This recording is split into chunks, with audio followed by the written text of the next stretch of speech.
베트남 출신의 젊은 과부와 한국의 호라비 노인이 같은 집에서 서로를 의지하며 살아간다. 처음에는 단순한 생활의 동거였지만 마을 사람들의 호기심과 소문 속에서 둘 사이는 점점 미묘한 긴장과 은밀한 기류로 변해간다. 밤마다 켜지는 작은 등불, 겹쳐지는 그림자, 넘쳐흐르는 물컵, 바람 없는 커튼 같은 사소한 풍경 속에서 두 사람은 말없이 서로를 알아가고 조심스럽게 다가가면서도 멈추는 과정을 반복한다. 그러던 어느 날 폭우가 마을을 덮치고 외부의 시선이 닿지 않는 밤속에서 둘은 마침내 멈추지 않는다. 꺼지지 않은 등불 아래에서 두 그림자가 완전히 하나로 합쳐지며 금지된 듯 보이던 관계는 드디어 성사된다. 아침이 오면 집은 여전히 평범한 시골집일 뿐이고 마을 사람들은 여전히 소문을 떠들지만 두 사람에게 중요한 것은 단 하나, 서로를 선택했고 서로의 안에 꺼지지 않는 등불처럼 남아있다는 사실뿐이다. 이렇게 이야기는 전개됩니다. 구독과 좋아요는 처음 시작하는 유튜버로서 큰 힘이 됩니다.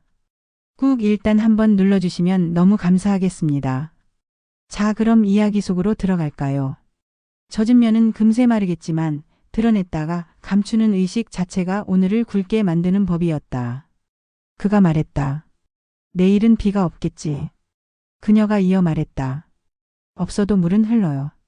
서로의 말 뒤에 딱 맞는 말이 붙는 저녁, 호흡은 위험을 잊고 조금씩 과감해진다. 과감해지는 호흡은 대게 들키는 문턱까지 데려가지만 그날은 문턱이 자리를 비켜주었다. 대신 밤이 조금 일찍 왔다. 어둠이 깔리자 집 안의 사소한 소리들이 더 또렷해졌다. 구두소리, 뒷문 옆에 쓰러져 있는 소리, 바람이 아닌 기압의 변화로 커튼이 한 번 아래로 내려갔다 올라오는 소리, 냉수 파이프 안쪽에서 금속이 숨쉬는 소리. 그가 창문 트레 못 하나를 뽑아 위치를 바꿨고 그녀가 못의 세 자리 아래에 손가락으로 작은 십자 표시를 남겼다. 표시가 너무 선명하면 안 되므로 손가락의 기름으로만 누르는 방법을 썼다. 다음날 누가 봐도 보이지 않을 표시, 그러나 오늘 밤 이 두 사람에게만 환하게 보이는 좌표. 좌표가 있으면 길은 길을 잃지 않는다. 길이 길을 잃지 않으면 마음은 덜 흔들린다. 덜 흔들린 마음으로 차를 우리는 동안 주전자 뚜껑은 한 번만 딸깍거렸고 그 한 번으로 충분했다. 소문이 둘 사이를 에워싸는 방식이 점점 서툴러지는가 싶더니 다른 방향에서 갑자기 구체를 얻었다. 골목 어귀에서 누군가 휴대전화 불빛으로 밤마당을 후렸고 그 불빛이 등불 대신 그녀의 노트 위에 내려앉았다가 재빨리 사라졌다. 다음날 장터에서는 이렇게 말했다. 글씨가 두 사람 모 같더라. 정확하지 않은 추측이 정확한 날을 고를 때 사람의 심장은 자기 목소리를 높이고 싶어 한다. 그녀는 그날만큼은 장을 일찍 접고 돌아왔다. 현관에 들어서며 신발을 가지런히 벗고 노트를 서랍 깊숙이 넣어두었다가 다시 꺼내어 다른 서랍으로 옮겼다. 숨기는 일에도 리듬이 필요하고 리듬은 있어야만 기억이 덜 난다. 기억이 덜 나야 우발이 줄어든다. 우발이 줄면 들킬 뻔한 순간은 더 정교해진다. 정교해진 위험은 해롭지 않은 흥분을 준다. 그 흥분으로 밤을 건너는 법을 두 사람은 이제 곧잘 해냈다. 그가 말했다.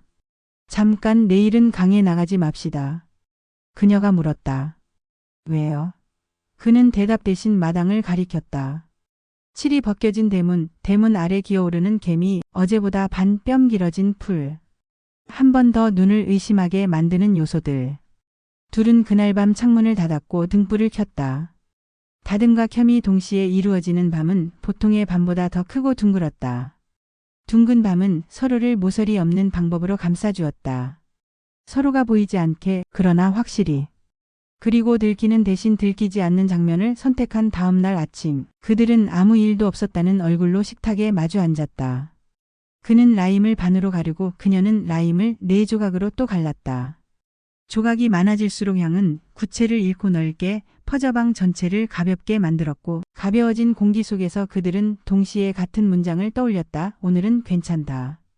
그 문장이 하루를 다 보호해주지는 못하지만 적어도 정오까지는 충분히 쓸만한 방패였고 오후에는 새로운 문장으로 갈아 끼울 수 있었다. 갈아 끼우는 손놀림이 점점 능숙해질수록 소문은 뾰족함을 잃고 길을 잃었다. 길 잃은 소문은 오래가지 못한다. 오래 가지 못하는 것의 곁에서 오래 가려는 것들이 서로의 속도를 맞춘다. 해가 기울 무렵 그녀는 창가에 노트를 다시 올려두었다. 그는 라디오의 안테나 각도를 바꾸었다. 둘의 손끝이 가볍게 공기를 스치며 같은 자리에 다른 표시를 남겼다. 표시가 겹쳐지지 않도록 각도를 조금 틀어주는 예의, 그 예의가 오늘의 마지막 장면을 정리했다.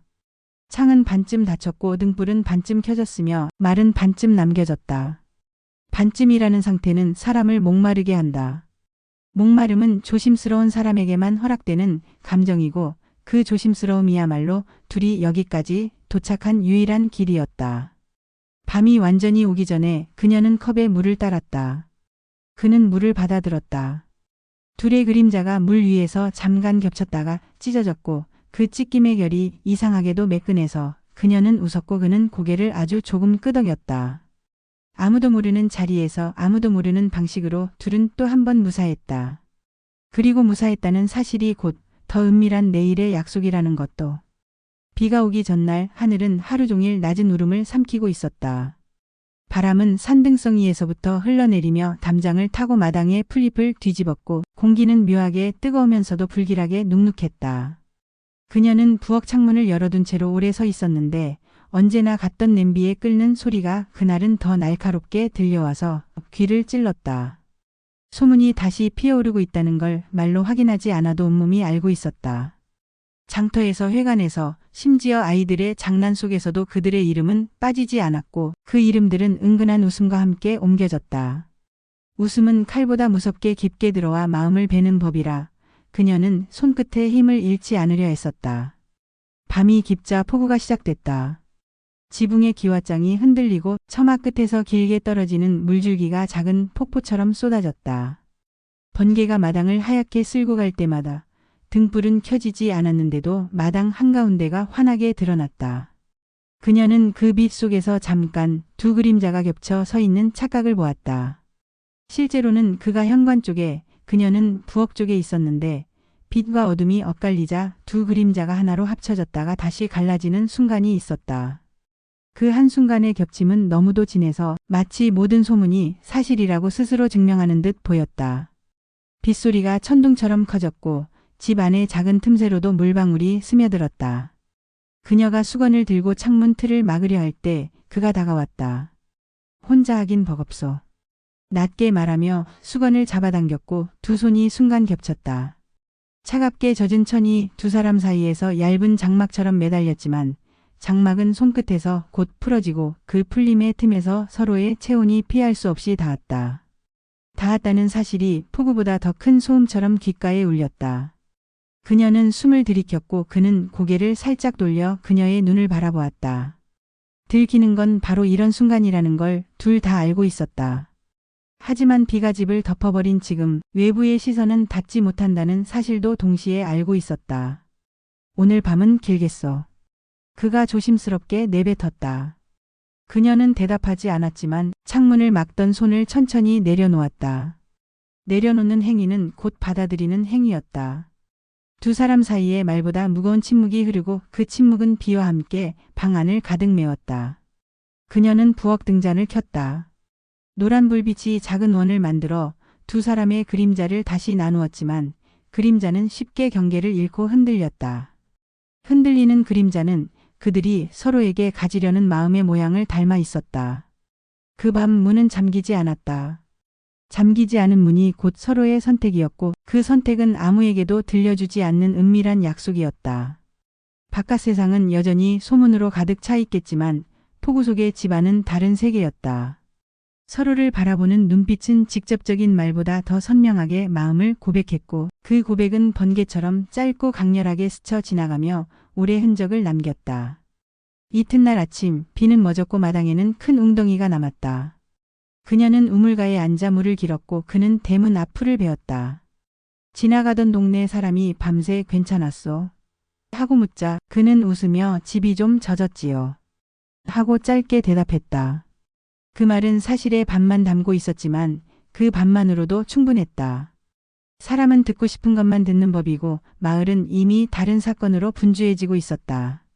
그날 저녁 그녀는 다시 노트를 펼쳤다. 이번에는 베트남어와 한국어가 섞이지 않고 오직 한국어로만 문장을 적었다. 사람의 마음은 비밀이 아니라 비밀을 지키려는 노력 속에서 더 빛난다. 그녀는 문장을 적고 곧 덮었다. 덮는 순간 그가 라디오를 껐다. 둘의 작은 동작이 같은 시간에 겹쳤고 겹친 그 동작은 마치 하루의 기도를 대신하는 의식 같았다. 그 후로도 소문은 완전히 사라지지 않았다. 가끔은 누군가 그들의 창문 불빛을 말했고 가끔은 빨래가 함께 널린 것을 이야기했다. 하지만 그 소문들은 점점 더 옅어졌다. 왜냐하면 사람들은 새로운 이야기를 찾기 마련이고 오래된 풍문은 결국 힘을 잃고 사라지는 법이기 때문이다. 대신 두 사람은 자신들만의 조용한 언어를 더 많이 익혔다. 물을 끓이는 시간, 컵을 엎어두는 방식, 마당을 쓸 때의 호흡. 그 모든 사소한 습관이 곧 서로를 향한 대화였다. 그리고 어느 날 그녀는 등불을 켜지 않았다. 대신 창문을 조금 열어두었다. 바람이 살짝 들어와 커튼을 흔들었고 그 흔들림이 두 사람의 마음을 대신 말했다. 그가 고개를 들어 그 흔들림을 보며 낮게 중얼거렸다. 괜찮소. 그녀는 짧게 대답했다. 네, 괜찮아요. 괜찮다는 말이 그들의 결론이었다. 세상에 말하지 않아도 되는, 그러나 둘만은 알 수 있는 결론. 그 결론 위에서 그들은 계속 하루를 이어갔다. 이름 없는 관계였지만 서로를 잃지 않으려는 노력만큼은 누구보다 분명했다. 그리고 그 분명함이야말로 금지된 듯 보이는 길 위에서 오래 버틸 수 있는 단 하나의 힘이었다. 폭우가 멈춘 뒤 찾아온 새벽은 이상할 만큼 조용했다.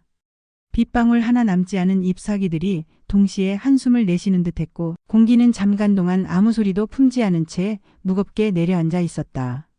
그녀는 잠에서 덜 깬 얼굴로 부엌에 나왔고 그는 거실 쪽에 앉아 있었다. 창문은 닫혀 있었지만 창문 틈새로 들어온 습기가 방 안을 은근히 젖게 만들었다. 그녀는 무심코 등불을 찾다가 이미 켜져 있음을 뒤늦게 깨달았다. 불빛은 전날 밤부터 꺼지지 않았던 것이다. 꺼지지 않은 등불은 방을 오래 데우고 있었고 두 사람의 그림자를 하나로 붙잡아두고 있었다. 그 순간 그녀는 등불을 끄지 않았다. 끄지 않는다는 선택은 말보다 분명했다. 그는 자리에서 일어나 천천히 부엌으로 걸어왔다.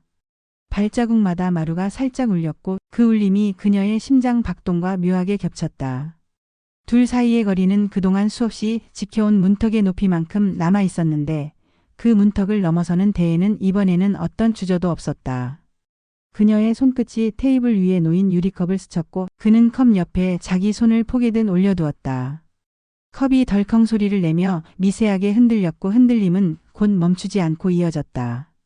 컵은 결국 쓰러지지 않았지만 그 안의 물은 천천히 넘쳐 흘러 테이블 위로 번졌다. 물이 흘러가는 자리는 마치 오래 숨겨둔 마음이 길을 찾듯 자연스러웠다. 바람이 없었는데도 커튼이 크게 부풀었다. 방 안의 공기마저 무언가에 밀려 한순간 호흡을 바꾸는 듯 했는데 그때 두 사람의 그림자는 더 이상 분리되지 않았다. 서로에게 기댄 두 그림자가 등불 아래에서 하나로 뭉쳐졌고 그 하나가 방 안을 가득 채웠다. 밖에서는 새벽을 알리는 닭이 울었고 마당에 남은 웅덩이가 하늘을 비추며 잔잔히 떨렸다. 그러나 집 안은 한밤중처럼 고요했다. 불빛이 더 이상 흔들리지 않고 단단하게 자리를 지켰고 문은 닫혀 있었지만 잠기지 않았다. 그 닫히지 않은 문이야말로 두 사람의 결론이었다. 그날 이후 소문은 여전히 마을을 돌았다. 그러나 그들은 더 이상 소문에 매이지 않았다. 중요한 건 말이 아니라 서로가 서로를 선택했다는 사실, 그리고 꺼지지 않은 등불처럼 서로의 안에 남아있다는 사실이었다. 사람들에게는 조용한 집으로 보일 뿐이었지만 두 사람의 세계에서는 이미 오래 기다린 문이 열렸고 그 안에서 새로운 하루가 시작되고 있었다.